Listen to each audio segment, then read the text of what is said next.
ਗੁਰੂ ਖਾਲਸਾ ਜੀ ਕਈ ਤਾਂ ਨਿਹੰਗ ਸਿੰਘਾਂ ਨੇ ਸ੍ਰੀ ਸਾਹਿਬ ਫੜੀ ਹੁੰਦੀ ਕਿਰਪਾਨ, ਕਹਿੰਦੇ ਤੁਸੀਂ ਡਰ ਜਾਂਦੇ ਨੇ ਕਿ ਏਡੀ ਕਿਰਪਾਨ ਫੜ ਕੇ ਨਾ ਕੀ ਕਰਨਾ, ਕਿਹੜਾ ਜੰਗ ਲੱਗੀ ਹੈ।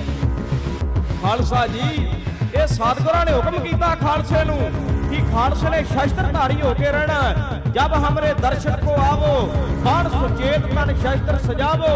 महाराज ने हुक्म किया खालसे पंथ नूं, छेवें पातशाह ने श्री अकाल तख्त साहिब ते विराजमान हो करके पहला हुक्म ही दिता सी, सिखो जिन्हें साडी खुशी लैनी शस्त्र लैके आओ, घोड़े लैके आओ, किरपाना लैके आओ, बंदूकां लैके आओ। गुरु हरगोबिंद साहब ਦੀਆਂ खुशियां होणगीਆਂ, ये किसी नूं मारन दे लई नहीं फड़े। ये खालसा जी ये जुल्म करना पाप है तो जुल्म सहना भी पाप है। ये जुल्म करना पाप है, जुल्म सहना भी पाप है।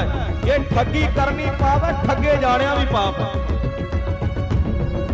ये जुल्म की ठल पाउण दे वास्ते छेवें पातशाह ने शस्त्र बख्शे।